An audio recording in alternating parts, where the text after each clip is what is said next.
Hi guys, welcome to Study Zone with Parul. Here, Parul Chaudhary. I hope you are doing good. Today I am gonna talking about Matter in Surroundings Part 3 NCERT for class 9th NCERT based है ये chemistry का chapter है matter in our surroundings. इसके 2 part हमने कर लिया, आज हम इसका 3rd पार्ट करेंगे। लेकिन उससे पहले वीडियो को ज़्यादा से ज़्यादा शेयर, लाइक और चैनल को सब्सक्राइब कर दो। और इसके दोनों पार्ट देखने बहुत ज़्यादा ज़रूरी हैं ताकि आपको 3rd पार्ट भी अच्छे से समझ आए। प्लीज़ ज़्यादा से ज़्यादा वीडियो को शेयर करो और चैनल को सब्सक्राइब करो ताकि आपको नोटिफिकेशन सबसे पहले चैनल की मिल सके। तो now we will start matter in our surroundings.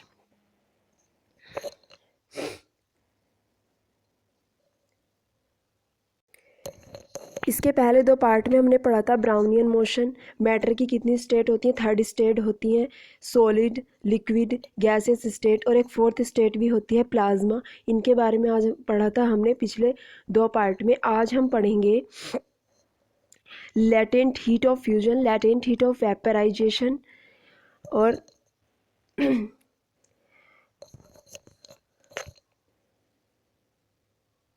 Now we will start. देखो टेम्परेचर क्या रहता है, कांस्टेंट रहता है। एक टाइम ऐसा होता है कि during melting and boiling point, ठीक है, जब क्या हो रहा है कोई भी हमारे पास क्या है मैटर है, ठीक है, वो क्या हो रहा है मेल्ट हो रहा है, बॉयल होता है, तो टेम्परेचर क्या रहता है कांस्टेंट रहता है। The heat supply during melting and boiling remain hidden from the temperature and it is called latent heat. ठीक है, क्या होता है कि जब हम हीट सप्लाई करते हैं तो एक पॉइंट पे क्या होता है, जैसे कि वाटर का क्या होता है बॉइलिंग पॉइंट क्या होता है 100 डिग्री सेंटीग्रेड होता है और जो मेल्टिंग पॉइंट होता है वो 0 डिग्री सेंटीग्रेड होता है। तो फिर क्या होता है जब पानी क्या होता है बॉयल हो जाता है तो क्या होता है जो उसका टेम्परेचर है, जैसे ये सॉलिड से लिक्विड में चेंज हुआ तो क्या था ये टेम्परेचर कॉन्स्टेंट था। अब जैसे लिक्विड से ही गैस में चेंज होएगा तो लिक्विड से गैस के चेंज होने के अंदर जो टेम्परेचर होगा वो क्या रहेगा कांस्टेंट रहेगा। ठीक है, तो वो जो कांस्टेंट होता है, हम हीट दिए जा रहे हैं नीचे से दिए जा रहे हैं लेकिन टेम्परेचर में कोई चेंज नहीं आता। थर्मोमीटर के अंदर वो टेम्परेचर क्या नहीं होता, दिखता नहीं है, हिडन रहता है। उसे ही क्या कहते हैं हम लेटेंट हीट कहते हैं कि टेम्परेचर चेंज नहीं होता। एक तरीके से फेज ट्रांसफॉर्मेशन जो होती है उसे ही क्या कहते हैं हम लेटेंट हीट कहते हैं। अब पढ़ेंगे देखो हीट क्या होती है, लेटेंट हीट कितने प्रकार की होती है, 2 प्रकार की लेटेंट हीट के बारे में पढ़ेंगे। एक होती है लेटेंट हीट ऑफ फ्यूज़न, एक होती है लेटेंट हीट ऑफ वेपराइजेशन। तो लेटेंट हीट ऑफ फ्यूज़न क्या होता है, the latent heat of fusion of A substance is the quantity of heat required to convert 1 unit mass of the substance from the solid state to the liquid state at its melting point without any change of temperature। क्या होता है कि जो latent heat होती है वो क्या करने में काम आती है, जो इंटरमोलिकुलर फोर्स होता है उसे क्या तोड़ने में काम आती है, ठीक है, या उसे ओवरकम करने के काम आती है लेटेंट हीट। ठीक है, तो वो क्या करती है फेज ट्रांसफॉर्म तभी तो होता है जब वो क्या करती है वो जो इंटरमोलिकुलर फोर्स है उसे क्या करती है ओवरकम करती है। तो वही क्या होता है हमारी लेटेंट हीट, उससे टेम्परेचर के अंदर कोई चेंज नहीं आता। जैसे कि लेटेंट हीट ऑफ फ्यूजन है एक सबस्टांस का क्वांटिटी या हीट की रिक्वायर्ड टू कन्वर्ट, जो क्या कन्वर्ट करती है 1 unit mass of a substance, ठीक है, सॉलिड स्टेट से लिक्विड स्टेट में क्या करती है उसे कन्वर्ट कर देती है। उसे ही हम क्या कहते हैं मेल्टिंग पॉइंट पर, उसे क्या कहते हैं बिना चेंज टेम्परेचर को, तो उसे क्या कहते हैं हम लेटेंट हीट ऑफ फ्यूजन। ठीक, जैसे कि 0 डिग्री सेंटीग्रेड पे क्या होता है आइस जमती है और फिर मेल्ट क्या होती है 0 डिग्री सेंटीग्रेड पर होती है। तो ये जो फेज ट्रांसफॉर्मेशन होती है सॉलिड से लिक्विड में, तो ये क्या होती है लेटेंट हीट ऑफ फ्यूजन, क्योंकि इसके अंदर टेम्परेचर में कोई चेंज नहीं आता, इसे गर्म करने पर भी क्या रहता है ये सेम रहता है। ठीक है, तो ये क्या है latent heat of fusion, temperature same रहेगा। जैसे कि हम क्या बना रहे हैं आइस से जो वाटर बनाते हैं, जैसे एग्जाम्पल। अब latent heat of fusion of ice का देखें तो quantity of a heat required to convert 1 unit of ice, ठीक है, into liquid water at 0 degree centigrade, ठीक है, 0 डिग्री सेंटीग्रेड ही तो होता है उसका temperature, is called the latent heat of fusion of ice. ठीक है, तो उसे कन्वर्ट कर रहे हैं हम liquid water at 0 degree centigrade पर, 0 डिग्री सेंटीग्रेड पर मेल्ट होता है वो, और 0 डिग्री सेंटीग्रेड पर भी क्या होता है, जमता है। तो इसके बीच की जो फेज ट्रांसफॉर्मेशन के लिए जो हीट यूज़ होती है उसे क्या कहते हैं हम, लेटेंट हीट ऑफ आइस कहते हैं। जो वैल्यू होती है latent heat of the ice की, ठीक है, जब value of latent heat of fusion of ice, ठीक है, उसे उसकी ऐसा यूनिट क्या होती है, जूल पर किलोग्राम होती है। वैल्यू होती है 3.35 मल्टीप्लाई 10⁻⁵ जूल पर केजी। जो आइस होती है एट 0 डिग्री सेंटीग्रेड पर is more effective in cooling. Cooling में क्या होती है, ज़्यादा इफेक्टिव होती है than the same quantity of water at the same temperature 0 degree centigrade. मतलब जो आइस होती है वो ज़्यादा इफेक्टिव होती है, हमें आइस जो है ज़्यादा कूलिंग लगेगी किसके बजाय, जब वाटर क्या है, जब वो क्या बन गई, आइस वाटर बन गई 0 डिग्री सेंटीग्रेड पर भी, क्योंकि क्या दी गई है, उसे हीट दी गई है, तभी तो वो वाटर बना है। तो यही पता, इससे पता चलता है कि उसके अंदर क्या दी गई है, हीट दी गई है, लेकिन टेम्परेचर इंक्रीज़ नहीं हुआ। उसे क्या कहते हैं, latent heat of fusion of ice. तो ज़्यादा ठंडी आइस से लगती है, ठीक है, आइस ज़्यादा ठंडी होती है मोर देन वाटर से 0 डिग्री सेंटीग्रेड पर। अब देखो latent heat of vaporisation of water, ठीक है, the latent heat of vaporisation of water is the amount of heat required to convert 1 unit mass of water into vapour. कि हम क्या कर रहे हैं, कन्वर्ट कर रहे हैं वाटर को किस में, वेपर में, या किस में, गैस में। At the boiling of water, water का जो बॉइलिंग पॉइंट होता है 100 डिग्री सेंटीग्रेड, उससे क्या हो रहा है, वो वेपर में चेंज हो रहा है, ठीक है। तो वाटर से वेपर बनने के अंदर जो हीट हमने दी जा रही है, वाटर तो बॉईल हो गया 100 डिग्री सेंटीग्रेड पर, हम उसे टेम्परेचर दिए जा रहे हैं, तो क्या कर रहा है वो, क्या क्या कर रहा है वो हीट, जो क्या कर रही है वो इंटरमोलिकुलर फोर्सेस को उनके बीच से तोड़ रही है और उसे किस में चेंज कर रही है, वाटर वेपर के अंदर चेंज कर दिया, वाटर वेपर के अंदर उसको चेंज कर दिया। तो उसे क्या कहेंगे हम, latent heat of vaporisation of water, जो हमें क्या नहीं होती, दिखाई नहीं देती, लेकिन वो क्या काम करती है, फेज ट्रांसफॉर्मेशन का काम करती है। The value of latent heat of vaporisation of a water in SI unit कितनी होती है, 22.6 मल्टीप्लाई 10⁵ जूल पर केजी होती है। ज़्यादा से ज़्यादा वीडियो को बिल्कुल बिना स्किप करे हुए देखना है, जिससे सब कुछ समझ आ जाए आपको। Steam eight 100 degree centigrade, steam जो होती है, देखो भाप ज़्यादा जो होती है, कहते हैं नहीं कि भाप ज़्यादा क्या होती है, बर्न करती है हमें। अगर क्या है, गर्म पानी है और भाप है उतनी ही गर्म, तो क्या होती है, भाप क्या होती है, ज़्यादा इफ़ेक्टिव होती है, ज़्यादा गर्म लगती है मोर देन वाटर से। और सेम टेम्परेचर पर, मान लिया क्या है, वाटर है 100 डिग्री सेंटीग्रेड का, वाटर है 100 डिग्री सेंटीग्रेड वाली क्या है हमारे पास, भाप है ना। तो वो क्या हो रहा है, मतलब वो जो भाप है वो क्या होगी, ज़्यादा गर्म लगेगी हमें, क्योंकि क्या हो रहा है, उसे हीट दी गई है ज़्यादा, लेकिन उसका टेम्परेचर चेंज नहीं हुआ, ठीक है, किसकी वजह से, लेटेंट हीट ऑफ फ्यूज़न की वजह से। इवेपोरेशन, देखो इवेपोरेशन क्या होता है, the process in which a liquid changes into its vapour, जो प्रोसेस होता है जिसमें कि लिक्विड क्या होता है, चेंज हो जाता है वेपर में, at temperature below it's boiling point, ठीक है, उसके बॉइलिंग पॉइंट से नीचे या किसी भी टेम्परेचर पे कह दो, क्या होता है, उसे क्या कहते हैं, इवेपोरेशन कहते हैं। जैसे कि हमने किसी प्लेट में पानी रखा, अगर 2-3 दिन के बाद देखें तो वो पानी क्या हो जाता है, कम हो जाता है, ठीक है। तो किसी भी टेम्परेचर पर क्या होता है, इवेपोरेशन हो सकता है, ठीक है। किससे चेंज होता है, वो लिक्विड से वेपर में चेंज हो जाता है, तो उसे क्या कहते हैं हम, इवेपोरेशन। और इवेपोरेशन क्या है, एक एंडोथर्मिक प्रोसेस है। इवेपोरेशन इज अ और एंडोथर्मिक क्या होता है, जिसमें क्या होता है, हीट क्या होती है, एब्जॉर्ब होती है, उसे क्या कहते हैं, एंडोथर्मिक। और जिसके अंदर हीट क्या होती है, रिलीज होती है, उसे क्या कहते हैं हम, एक्सोथर्मिक प्रोसेस। देखो कौन कौन से फैक्टर अफेक्ट करते हैं रेट ऑफ इवेपोरेशन को, टेम्परेचर, सरफेस एरिया, टेम्परेचर बढ़ाएंगे तो इवेपोरेशन क्या होगा, बढ़ेगा, सरफेस एरिया बढ़ा देंगे तो क्या हो जाएगा, इवेपोरेशन बढ़ेगा। अगर हमने एक कटोरी में पानी ले लिया और एक प्लेट में पानी ले लिया, तो कौन सा वाला पानी क्या होगा, ज़्यादा जल्दी हमारा क्या हो जाएगा, उड़ जाएगा, या ज़्यादा जल्दी गर्म हो जाएगा, तो प्लेट वाला पानी ज़्यादा जल्दी गर्म हो जाता है ना।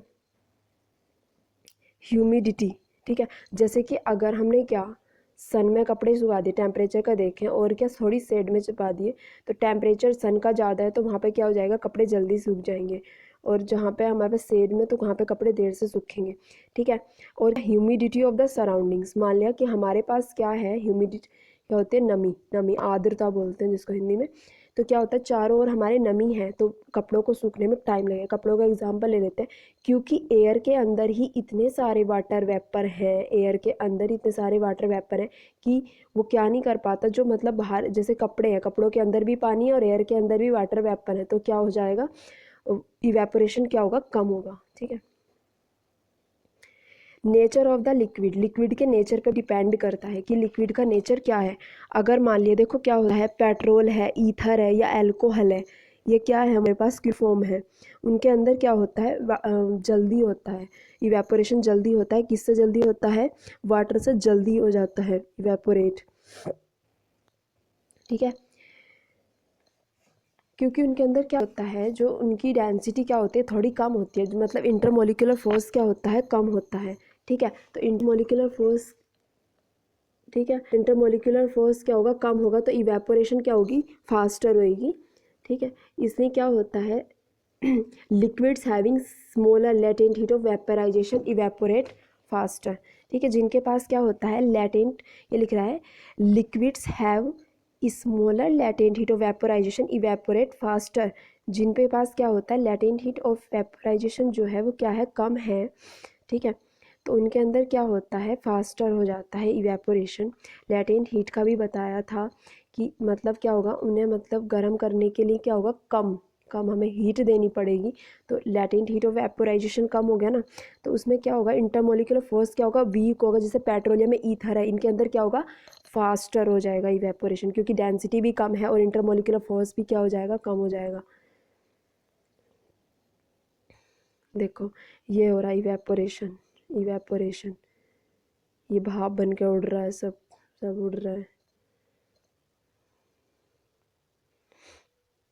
ह्यूमिडिटी एंड एब्सोल्यूट ह्यूमिडिटी की बात करें तो हम, the amount of water vapour in the air is expressed in term of humidity, जो अमाउंट ऑफ वाटर वेपर होते हैं एयर में, ठीक है, in the air is expressed, उन्हें क्या कहते हैं हम, ह्यूमिडिटी कहते हैं।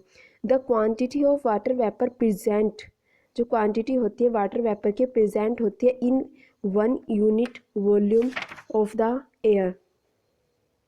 ठीक है, जो क्वांटिटी होती है वाटर, या हमेशा ऐसे कह सकते हैं ह्यूमिडिटी को, जो क्वांटिटी होती है वाटर वेपर के अंदर प्रेजेंट, जो quantity of water vapour present होते हैं 1 unit volume of the air, उसे क्या कहते हैं हम, ह्यूमिडिटी कहते हैं। जो क्वांटिटी होती है वाटर वेपर की एयर के अंदर 1 यूनिट वॉल्यूम की, उसे क्या कहते हैं, ह्यूमिडिटी।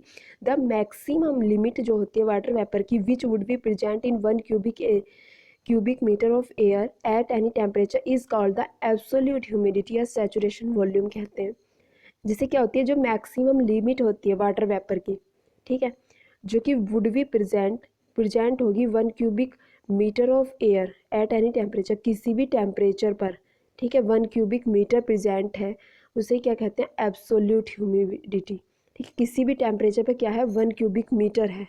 ठीक है, जो मैक्सिमम लिमिट होती है वाटर वेपर की, ठीक है, 1 क्यूबिक मीटर में, और क्या किसी भी टेम्परेचर, उसे क्या कहते हैं, एब्सोल्यूट ह्यूमिडिटी, क्योंकि उसमें क्या कोई भी टेम्परेचर है और क्या होगी, मैक्सिमम लिमिट होगी वाटर वेपर की, वो क्या होती है, एक सैचुरेशन वैल्यू होती है, एब्सोल्यूट ह्यूमिडिटी बोलते हैं, या क्या कह दो, सैचुरेशन वैल्यू। रिलेटिव ह्यूमिडिटी क्या होती है, the वेटनेस of air, air is generally expressed in terms of a relative humidity. ठीक है, द वेटनेस ऑफ एयर, एयर की जो मतलब वेटनेस होती है वो जनरली एक्सप्रेस्ड होती है, उसे जनरली एक्सप्रेस हम किस में करते हैं, रिलेटिव ह्यूमिडिटी में करते हैं। जो percentage of the amount of water vapour actually present in certain volume of the air of the amount of a water vapour needed to saturate. ठीक है, वाटर वेपर को किसकी ज़रूरत होती है, एक सैचुरेट ज़रूरत होती है, इट को is called the relative humidity, उसे क्या कहते हैं, रिलेटिव ह्यूमिडिटी। देखो जो परसेंटेज होती है amount of water actually present in a certain value, जो एक अमाउंट ऑफ वाटर की जो परसेंटेज है वाटर वेपर के, उसे उसमें क्या होता है, सर्टेन वॉल्यूम ऑफ होता है एयर का to the amount of water vapour, क्या होती है, किसकी ज़रूरत होती है, एक सैचुरेशन पॉइंट की ज़रूरत होती है, उसे क्या कहते हैं हम, रिलेटिव ह्यूमिडिटी। जैसे कि यहाँ पे क्या M1 इक्वल्स टू M2 दे रखा है हमें। ठीक है, तो क्या हो जाएगी, पूरी 100% होनी चाहिए। ठीक है, 100%। अगर क्या है, जो रिलेटिव ह्यूमिडिटी 100% है, तो क्या हो जाएगी, नो इवेपोरेशन इज़ पॉसिबल, वहाँ पर क्या है, कोई इवेपोरेशन पॉसिबल नहीं होगी। बहुत लो और हाई रिलेटिव ह्यूमिडिटी क्या होती है, हमें कंफर्ट अनकम्फर्टेबल। देखो अगर हम रिलेटिव ह्यूमिडिटी की बात करें, एयर की ह्यूमिडिटी और वाटर की ह्यूमिडिटी क्या है, अगर दोनों इक्वल हो जाएं, ठीक है, दोनों इक्वल हो जाएं तो क्या हो जाएगा, दोनों ही हमारे लिए अनकंफर्टेबल होगी। जैसे कि अगर हम बात करें रेनी सीजन में या जो कोस्टल एरियाज़ में होता है, मतलब कि कोस्टल एरियाज़ में या during the rainy season and in the coastal area जो रिलेटिव ह्यूमिडिटी होती है वो क्या होती है, हाई होती है ना। रिलेटिव ह्यूमिडिटी क्या हो जाती है, हाई हो जाती है, ठीक है, वाटर की और एयर की ह्यूमिडिटी हाई हो जाती है। तो और अगर हम बात करें विंटर में तो क्या होता है, डेजर्ट में क्या हो जाता है, डेजर्ट में क्या होता है, बहुत ज़्यादा ठंड पड़ती है, एक्सट्रीमली कोल्ड, और ह्यूमिडिटी क्या हो जाती है, कम हो जाती है, ठीक है। तो ह्यूमिडिटी कम होगी और अगर हाई होगी तो क्या हो जाएगा, दोनों में परेशानी होगी, अनकंफर्टेबल होएगा, ज़्यादा ठंड होगी तो भी परेशानी होगी और ज़्यादा हाई हो जाएगी तब भी क्या होगी, हमें परेशानी हो जाएगी, ठीक है। तो यही है, तो इसके अंदर यही कह रहे हैं कि मतलब the percentage of amount of a water vapor actually present in a certain volume of the air to the amount of water vapor needed to saturate, मतलब किसकी ज़रूरत होती है, needed to saturate, it is called the relative humidity, उसे क्या कहते हैं, हम relative humidity कहते हैं, ठीक है। तो इसके अंदर क्या दे रखा है, amount of water vapour needed to saturate the same volume of air at the same temperature पर, सेम वॉल्यूम की ज़रूरत होती है एक सेम टेम्परेचर पर, ठीक है। तो ये मैथमेटिकली दिखा रखा है, अगर m1 इक्वल्स टू m2 है तो m1/m2 मल्टीप्लाई 100%, तो अगर क्या है रिलेटिव ह्यूमिडिटी 100% है तो इवेपोरेशन क्या नहीं है, पॉसिबल नहीं है। तो ह्यूमिडिटी क्या नहीं होनी चाहिए, 100% नहीं होनी चाहिए, ठीक। तो इवेपोरेशन पॉसिबल नहीं होगा अगर ह्यूमिडिटी क्या है, 100% है। देखो difference between evaporation and vaporisation, क्या डिफरेंस होता है दोनों के अंदर। Evaporation takes place all temperature, evaporation किसी भी टेम्परेचर पर हो सकती है, कम पे भी ज़्यादा पे भी, ठीक है। और टेम्परेचर क्या होता है, इवेपोरेशन के दौरान क्या हो सकता है, चेंज भी हो सकता है। लेकिन वेपराइजेशन क्या होती है, वेपराइजेशन कर लेना यहाँ पे, वेपराइजेशन क्या होती है, एक फिक्स टेम्परेचर पर होती है जिसे हम क्या कहते हैं, called the boiling point of the liquid, boiling temperature कह दो या बॉइलिंग पॉइंट कह दो। और इवेपोरेशन क्या होती है, बहुत स्लो होती है, बिल्कुल शांत होती है, एक स्लो और साइलेंट प्रोसेस होता है। वेपोराइजेशन क्या होता है, बहुत ज़्यादा एनर्जेटिक होता है, फास्ट होएगा अगर एनर्जेटिक होएगा, ठीक है। और क्या होता है, वॉयलेंट प्रोसेस होता है। और इवेपोरेशन क्या होता है, जैसे यहाँ पे क्या होगा, वो सरफेस पर होगा, क्योंकि उसके अंदर क्या होती है, एनर्जी कम होती है, इसलिए वो क्या करता है, वो इंटरमोलिकुलर फोर्सेस पे में क्या होता है, जो मतलब ये मोलिक्यूल है इसके अंदर, उन पर जो इंटरमोलिकुलर फोर्सेस होते हैं इनके बीच, तो क्या होता है उन पर भी क्या होता है, फोर्स कम लग, मतलब उनके बीच का बॉन्ड को क्या होता है, तोड़ने में क्या होता है, वो तोड़ नहीं पाता ठीक से। लेकिन अगर हम बात करें वेपोराइजेशन की तो उसे हीट मिल रही है, वेपोराइजेशन में एक फिक्स टेम्परेचर है, तो क्या हो जाएगा, वो क्या होता है, पूरे एरिया में क्या होता है, वो पूरे को तोड़ के रख देता है, पूरे इंटरमोलिकुलर फोर्सेस को क्या कर देता है, वो कम कर देता है। तो क्या होता है, वो ज़्यादा entire mass of the liquid पूरे में हो जाता है। लेकिन इसके पास इतनी एनर्जी नहीं होती, तो ये क्या होता है, सरफेस पर होता है। The rate of evaporation depends on the surface area, जो रेट ऑफ इवेपोरेशन है किस किस पर डिपेंड करता है, सरफेस एरिया पर, लिक्विड पर, विंड पर, स्पीड पर, ह्यूमिडिटी पर, टेम्परेचर। और जो रेट ऑफ बॉइलिंग पॉइंट होता है, वो बॉइलिंग होता है किस पर डिपेंड करता है, अपॉन द, सॉरी वो डिपेंड नहीं करता, ना तो सरफेस एरिया पर डिपेंड करेगा, ना विंड पे, ना स्पीड पर, ना टेम्परेचर पर। नेक्स्ट देखो, अब इवेपोरेशन की बात करें तो क्या होता है, जो वाटर जो रहता है, जो अर्थ पॉट होते हैं जिन्हें हम घड़े कहते हैं, सुराही कहते हैं, उनके अंदर पानी ठंडा क्यों होता है, क्योंकि क्या होता है, इनके अंदर क्या होते हैं, पोर्स होते हैं, छोटे छोटे पोर्स, जिससे क्या होता है कि जितनी भी जैसे अंदर पानी है वो क्या करता रहता है, हीट को बाहर भेजता रहता है, जो हीट होती है उसे बाहर भेजता रहता है। तो वहाँ पे क्या हो जाती है, इवेपोरेशन हो जाती है, और इसलिए क्या रहता है, इनके अंदर पानी ठंडा रहता है, घड़े के अंदर पानी क्या रहता है, हमारा ठंडा रहता है। इसलिए हमें किस में रखना चाहिए पानी, अर्थन पॉट में रखना चाहिए, उसके अंदर क्या होते हैं, स्मॉल स्मॉल पोर्स होते हैं, ठीक है। तो ये क्या करता है, इन पोर्स के द्वारा क्या करता है, वो हीट को क्या करता है, बाहर भेजता रहता है और क्या करता है, इवेपोरेशन होती है, जिससे क्या रहता है, पानी ठंडा रहता है। और अगर एक बात देखें, why do we wet clothes dry quicker in the sun than in the shade, कि क्लोथ जो है वो क्यों ड्राई हो जाते हैं सन में, इन द सेन, ये तो बताया था, क्योंकि क्या होता है वहाँ पे क्या मिल रही है, हीट ज़्यादा मिल रही है कपड़ों को, तो हीट ज़्यादा मिल रही है तो कपड़े जल्दी सूखेंगे, क्योंकि क्या हो रही है, इवेपोरेशन हो रही है। इवेपोरेशन का प्रोसेस क्या होता है, फास्टर होता है, जब टेम्परेचर क्या होता है, बढ़ता है, तो टेम्परेचर ज़्यादा है, ठीक है। लेकिन अगर हम छाया की बात करें, छाया में क्या टेम्परेचर कम है, तो या इवेपोरेशन क्या होगा, कम होएगा, इसीलिए क्या होते हैं, कपड़े सन में जल्दी सूख जाते हैं। Why should we wear cloth, cotton cloth क्यों पहनने चाहिए ड्यूरिंग समर, क्योंकि जो कॉटन का कपड़ा होता है वो क्या होता है, वाटर का अच्छा एब्जॉर्बर होता है, और हमारी जो बॉडी से है क्या होता है, हमारी बॉडी से क्या होता है, स्वेट निकलता है, मतलब अंदर की गर्मी क्या होती है, बाहर निकलती है, जो कि क्या होती है, जब अंदर की गर्मी बाहर निकलती है तो बाहर निकल के क्या फील होता है, हमें कूलिंग फील होती है, बिकॉज क्योंकि क्या होती है, इवेपोरेशन होती है, ठीक है। हमें क्या करता है, जब अंदर की गर्मी बाहर निकलती है तो कूल कूल लगता है, जिसकी क्योंकि क्योंकि उसकी क्या हो जाती है, इवेपोरेशन हो जाती है। और जब हम कॉटन के कपड़े पहन लेते हैं तो कॉटन का कपड़ा क्या होता है, वाटर का अच्छा अब्जॉर्वर होता है, तो क्या करता रहता है, पसीने को सोखता रहता है, अब्जॉर्व करता रहता है, जिसकी वजह से इसलिए हमें क्या पहनने चाहिए, कॉटन के क्लॉथ पहनने चाहिए गर्मियों में। और एक बात और, कि जब पंखा चलता है, फ़ैन चलता है, तो हमें ठंडी क्यों लगती है, हमें कूल फील क्यों करते हैं, क्योंकि वो क्या होता है, जो हमारे शरीर से क्या होता है, वेट निकलता है, ठीक है, जो वेट निकलता है हमारे शरीर से उसे क्या कर लेता है, वो अब्जॉर्व कर लेता है, पसीने को सुखा देता है, तो हमें क्या होता है, और ज़्यादा ठंडी फील होती है, ठीक है। इसीलिए क्या होता है, ये क्या होता है, इवेपोरेशन के कारण क्या होती है, कूलिंग भी होती है, ठीक है।